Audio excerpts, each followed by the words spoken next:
Ganda ng lugar, nakasimento pa. Yun, bulalo. Brownie, brownie, brownie. Nagbabounce yung gulong. Nakauli ako ng pating.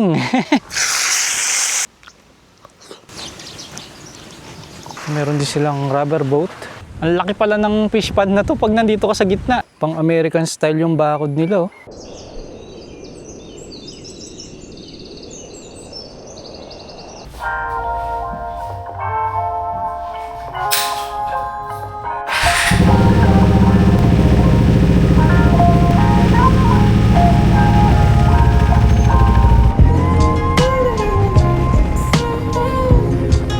Hello! Welcome back sa ating motocamping.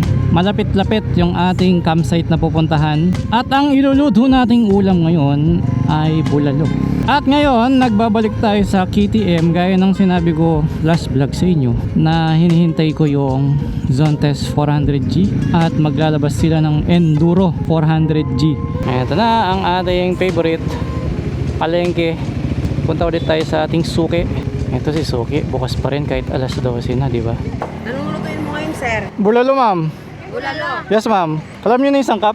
Yes. Hindi ka na paus ngayon, ma'am, ah. Sir, bakit may sitaw? Ay, Baka bagyo bilis ko ini. sabi pag Siguro, ma'am. Mukha kasi sitaw, ma'am, eh. Thank you po. Sir, Apo, kada salik po yan, eh, mag-camping ko. sabi ka mag-vlog ka na eh. Apo, Sabi ko kasi wala mo. apo. Kasi Facebook makanyala eh. Mukhang makikilala na tayo nung suki natin. Ano po? Thank you po. Ito ang problema. Wala na siyang compartment, wala siyang hook. So mangyayari, sasabit ko yan dito. Ang lamig ng bewang ko, nandito yung pinamalengke ko.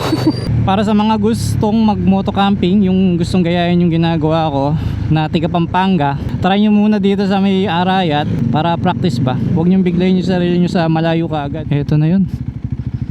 Sa kanila pala yung dulo ng kalsada na to. Parang sa Bukid Pamana rin pala. Sarado yung gate. Wala akong makitang doorbell. Sarado. Hindi pwedeng buksan. May CCTV naman eh. Pagka ganito, tawagan natin yung nakausap natin sa page nila. Hello, good afternoon. Good afternoon po, ma'am. Nandito na po ako sa gate. Nakakalog po yung gate, sir. Nakalock po siya, ma'am eh. Bumusina na po kayo. Automatic po kasi yung gate, sir. Dapat po bumusina. Ano po? May nag-open po sa loob, sir. Sige po, busina na lang po ako. Itatawag ko na din po sa bantay. Sige po, salamat po. Automatic daw yung gate nila. Busina nga tayo. Yun. Wow, automatic nga. Galing. Ang social naman ng gate nila dito. Ganda ng lugar, nakasimento pa. Ganda ng bakod, oh. Yun, pwede magdikit ng sticker doon yung reception area nila. Pwede na po pumasok, sir? Okay. Kahit saan na po dyan, pwedeng pumesto? May reservation kayo, sir? Meron po. Sige, doon na lang po. Dito sa unang kanto, sir, kanan po. Kanan po. Opo. Sige po. Thank you po. Dahil maganda sa mata yung bukid, kaya yung bakod nila, ganyan. Kita yung labas. Ang laki pala sa loob nito. Ito, Camp 123. Dito tayo makakapag-fishing mamaya. May gumagalaw sa tubig. Positive, merong naninirahan dyan. Uy, may swimming pool, oh. Dito maganda, solo natin, oh. Kaso syempre, hindi tayo makakapag-peg sa platform, diba? Ground tent ang mangyayari dyan. Bagay, okay lang din. Ang inaalala ko, yung canopy. Ito yung view maganda. Rekta sa bundok.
Hindi ko na nilagay yung canopy ko kasi maganda naman yung sa taas, lilim, at saka sa panahon ngayon, maulap. Ngayon, ito naman yung CR, nasa likuran ko lang, sakto. Gigib na ako ng tubig. Dito, lilipat ka sa tulay nila. Ganyan naman itsura ng lababo nila. Gawa sa aero yung mga dingding. Tapos ayun yung shower, ayun yung gripo. Then, toilet, at isa pang toilet. Ngayon ang napansin ko, wala silang balde. Kaya sa mga magka-camping dito, dapat may dala kayong balde tsaka tabo nyo. Pagdating naman sa tubig, malakas siya. Wala akong makitang isda dito. Parang mga botete lang yung nandito eh. Masyadong tahimik yung tubig ngayon. Oh. Ito yung isa pa nilang fish pan. Ito may mga gumagalaw-galaw sa tubig.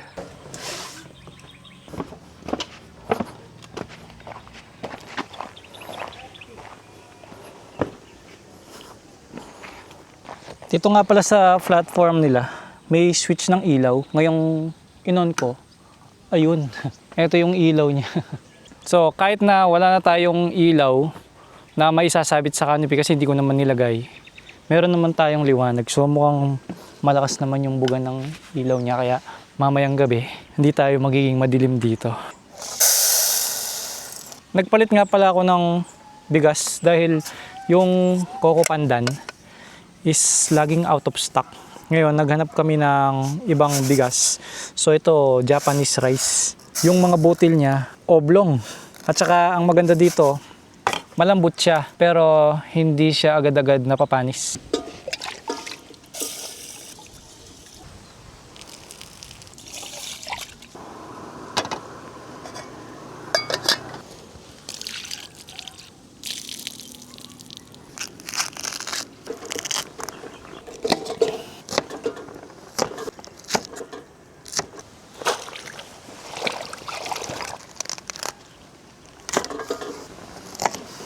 Ito na yung pinakamahirap sa lahat, ang pagpapalambot ng baka. Yan. Ilagay ang sibuyas, paminta, patis. Tapos takpan hanggang sa lumambot ang baka. Ang oras ngayon ay alas 4 ng hapon. Pakuluan natin siya ng 1 oras. Ngayon, habang hinihintay natin lumambot yun, siset up ko naman yung fishing rod ko.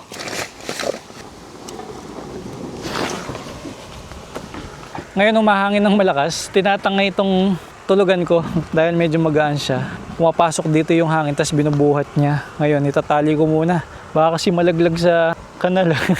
Sumama pati laman ng tent.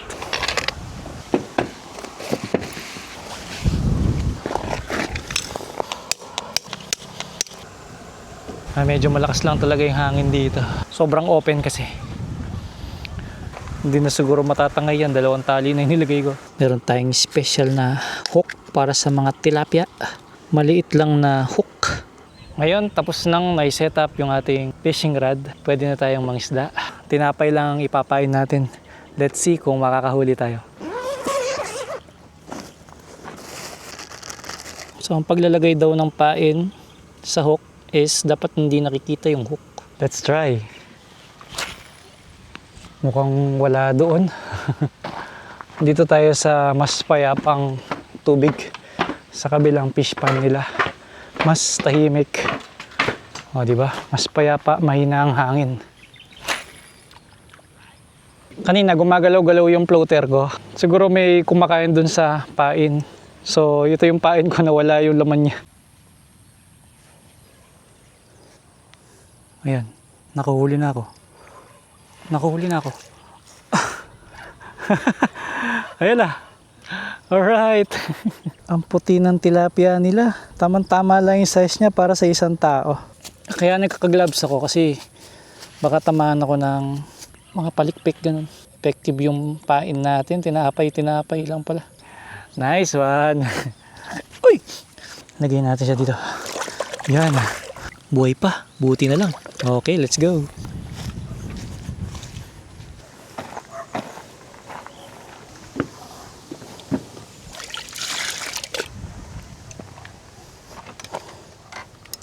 Ang oras ay 5:24.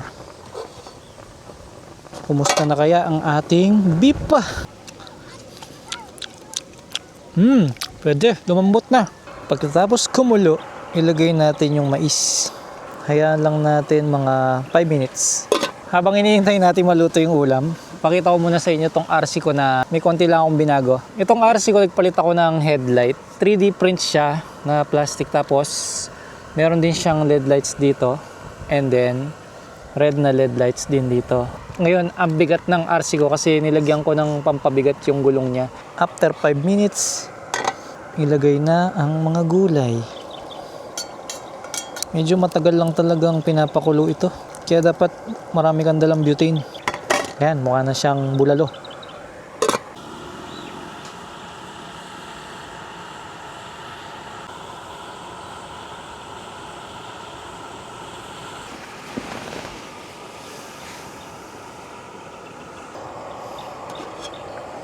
Yun. Yan ang kulo na gusto ko. Ang bango. Tikman nga natin. Walang lasa. Lagyan ko ng patis. Papunta sa akin yung hangin. Ayan, importante malambot yung baka.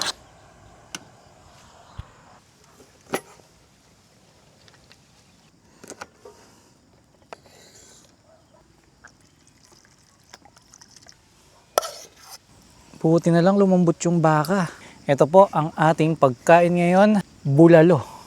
Tara, kain po.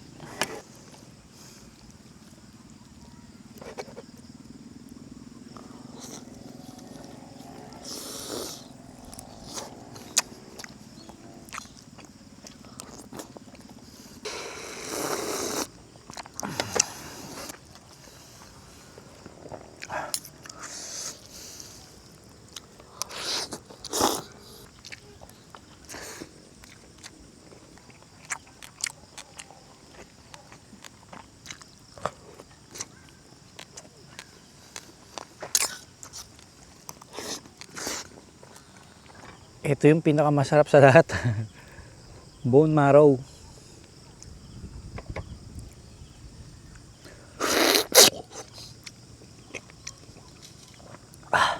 Ang linamnam. Ubos. Alam niyo yung masarap pagkatapos kumain ng bulalo? Uminom ng malamig na soft drinks. Sakto meron daw silang tindahan dito. Kaya tara, bili tayo. Sir, bili lang akong soft drinks. May Sunmig Light pa. Sige, soft drinks lang, sir. Thank you, sir. Lamig.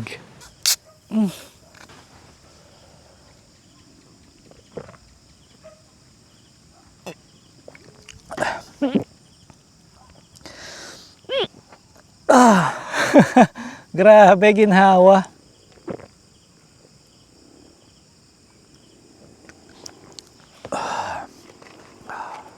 Alright, it is almost 8 PM na at nag-init na ako ng tubig para sa pagligo ko. Ginamit ko yung medium size na kaldero. Ito yung gagamitin kong balde. Ngayon gumawa ako ng improvise na tabo galing dun sa pinag-inuman ko. Doon tayo maliligo ngayon, napakalapit lang. Meron nga pala akong bagong lagayan ng damit. Meron siyang mesh, so breathable. Kahit basa yung ilagay mo dito, hindi makukulog yung damit. May bisita ako. Brownie. Ang bait niya, oh. Say hi sa kanila, Brownie. Okay, so itong tinapay na isa is para sa isda. At yung isa naman ay para sa'yo, Brownie. Para sa'yo, Brownie. Ang gentle pa naman niya, oh. Oh. Walang palaman yan. Brownie. Brownie. Ang bait niya. Brownie, saan ka ba galing? Alaga ka ba dito? Brownie, brownie, brownie. Pangatlong beses na natin ginagamit itong sapatos. All goods, wala pang nasisira. Tsaka maganda talaga siya, magaan. Pag hinubad mo yung sapatos mo, hindi siya pagod, no, yung paa mo. Presko pa rin. Hindi siya mainit sa paa. Ngayon, pwede na ako maligo.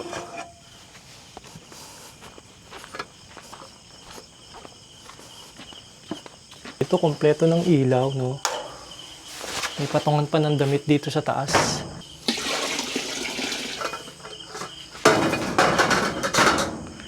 Sarap maligo nito.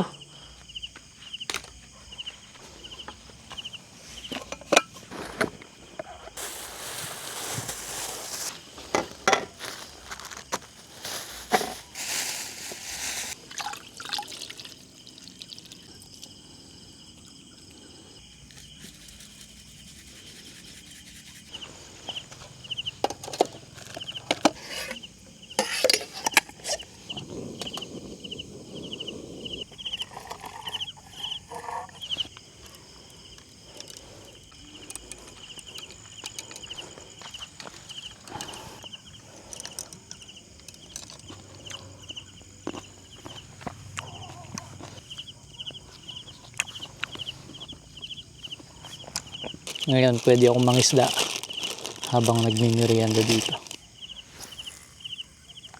Apakan ko lang. Baka kasi hilayin ng hito. Malalakas yung hito eh. Kung walang mahuli, okay lang. May isang tilapia naman na ako eh.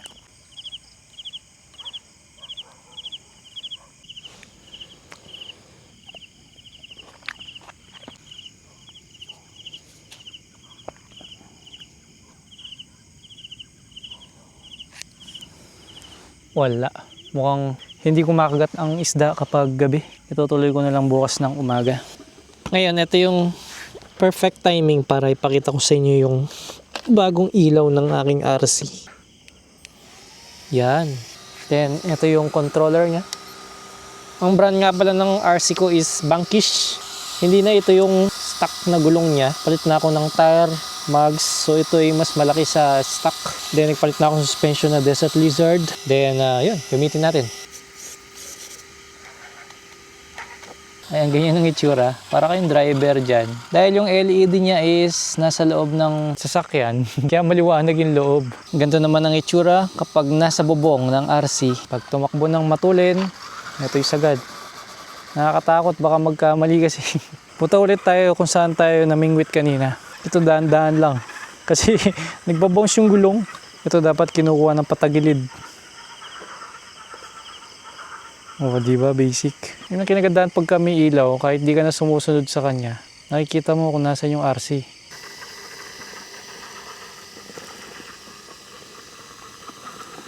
Ay, oo nga. Basic. Nakaakyat. Pagpababa naman. Hop. Iba talaga pag mabigat yung gulong eh, no? Ngayon matutulog na ako. Pero yung ilaw na to sa poste papatayin ko kasi sobrang liwanag. Masyado akong kitang-kita dito lalo na wala namang ibang camper dito. So sa side na to, ako lang yung may ilaw kaya kitang-kita ako. Ngayon i-on ko lang yung mga ilaw ko. Sinabit ko lang dito yung isa. Iiwan ko yan nakabukas magdamag. Tapos ito, i-off ko na. You know, all black. Alright, good night guys.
Good morning. Ang gandang makita pag gising mo sa umaga. Tapos yung iniwang kong ilaw, nakasindi pa. Off ko na to. Pero lakas pa rin ng ilaw. Oh, yung fish ko Hindi na gumagalaw. Pwede pa kayang iluto to? Pero buhay pa to ng mga alas 2 ng madaling araw eh. So kung alas 8 ng umaga ngayon, hindi ko sure kung anong oras siya nawala eh. Pwede pa siguro to, no? Kasi sa palengke, maghapon dinidisplay din yung mga isda eh.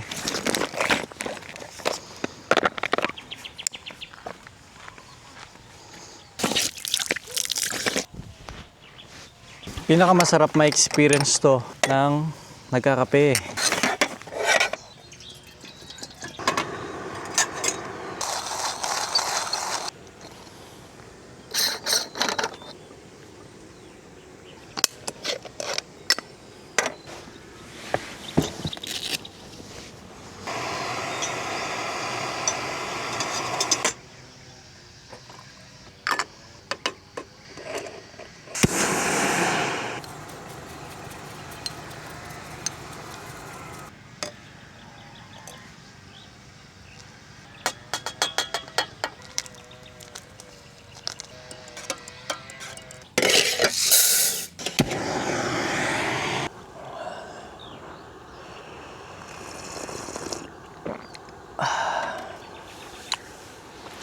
Siguro, habang hinihintay kong maluto tong kanin, manghuli pa tayo ng isda.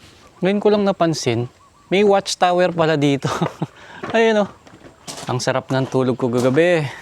Dire-diretso, walang dumadaan, walang ibang tao, nagsasalita, wala ka rin maririnig na highway.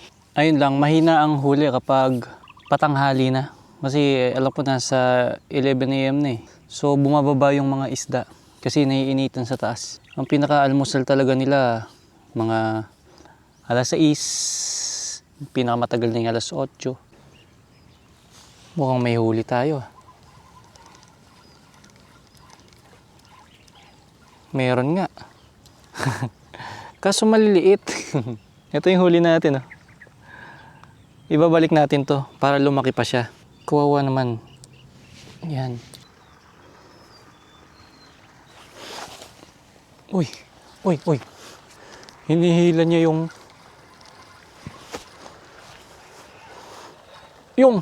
Ay, malaki to. Ay, malaki to. Ibang isda to. Nice.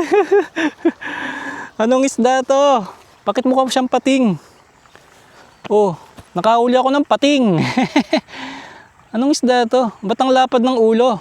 Anong isda yan? Ba't ang lapad? Nice, kakaibang isda to. Ano yun? Ba't tumutunog siya?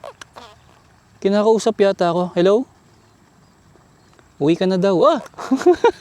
Paki-comment down below kung anong isda to, guys. Dinala ko yung planggana. Yan. Sama kayo ni tilapia. Gagamitin naman natin yung lababo nila dito para may continuous flow ng tubig. Tatanggalan ko lang ng hasang yung mga isda. Pati yung mga palikpik. May silbi din pala tong panggunting ko eh. Pwede pala siyang pamputol ng hasang oh. Napag-alaman ko, buntis pala tong tilapia. Meron siyang puga. Single mom din pala to.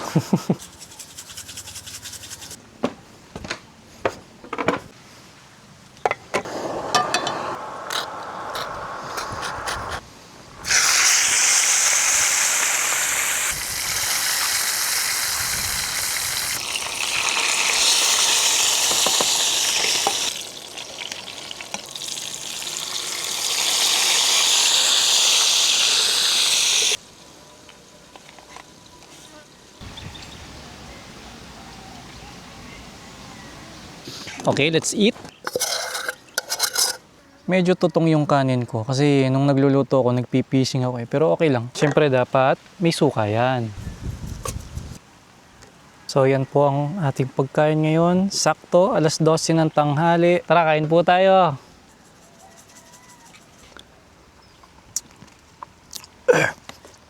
Asim!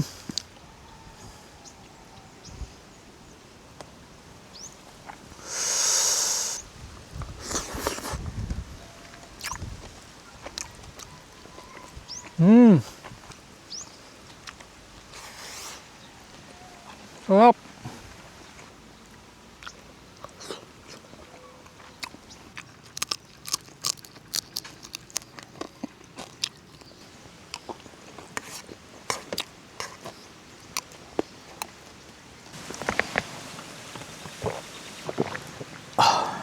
Isa sa maganda sa pagka-camping, ito yung time na magkakaroon ka ng reset sa iyong sarili. Masasabi mo sa sarili mo, masaya naman palang mamuhay ng simple. Pag tayo nasa bahay, kung ano-ano yung naisip nating bilhin. Pero pag nandito ka sa campsite, yung ganitong buhay, pwede naman pala. May sapat na pagkain, tubig, shelter, at kalikasan lang. Hindi kailangan ng sobrang daming gadget. Mas healthy pa dahil natural lahat ng kinakain mo dito. Pero syempre, hindi naman lahat pwede yun, no? So, talagang kailangan natin magtrabaho para makakain tayo. Makapag-provide pa sa family. Pero pag dumating ka na sa oras na lahat nasa iyo na, pero hindi ka pa rin satisfied, try mo mag-camping.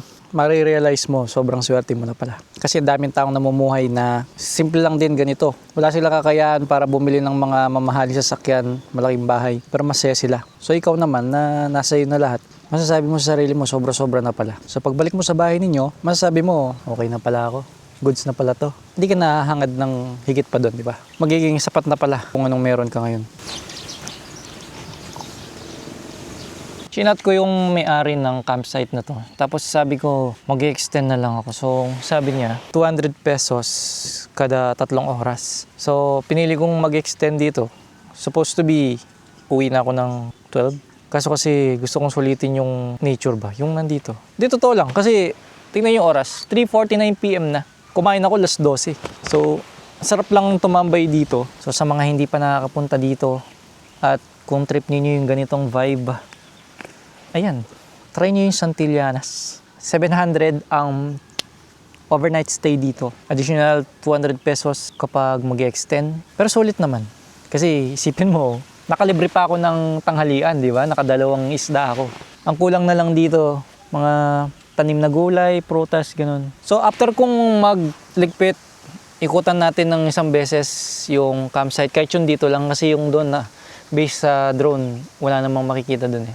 Yun dito lang sa may bandang left para yung mga facilities nila makita natin.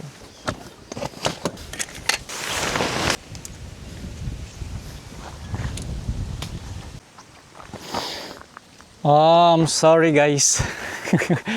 Natumba tuloy kayo.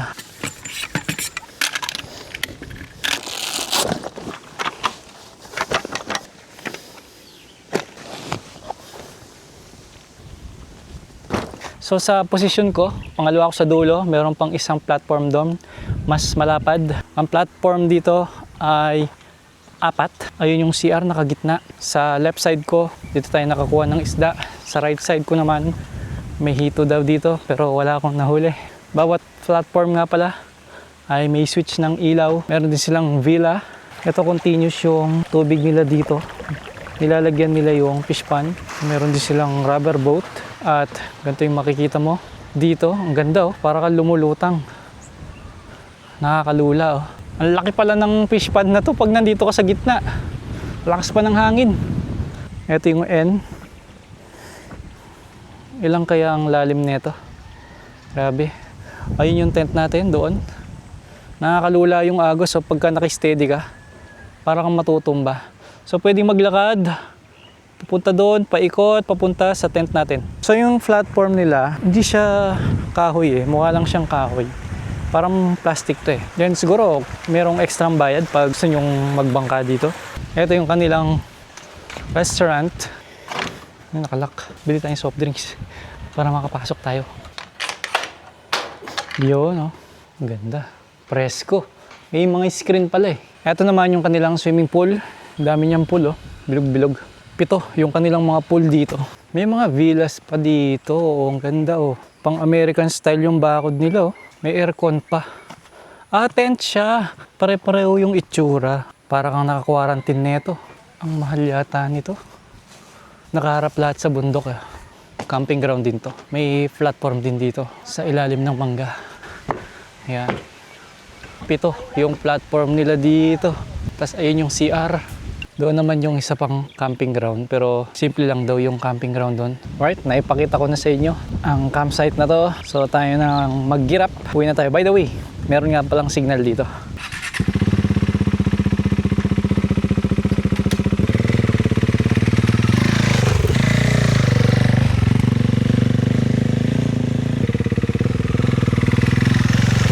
Okay, let's go. Ating maganda eh. Kung marami kang pera, pwede mong upahan yun, di ba? Samang yung mga family. Salamat sa experience sa pangingisda. Sa wakas ay nakahuli na ako. Parang luma lang yung gate, no? Pero automatic pala. Ito na yung reception nila. Ay, magbabayad lang po. Ganda dito. Yung bakod ang gusto ko eh. Tapos tignan nyo yung grass. Parang sa windows ko lang nakikita ta. Mahangin pa yan, oh.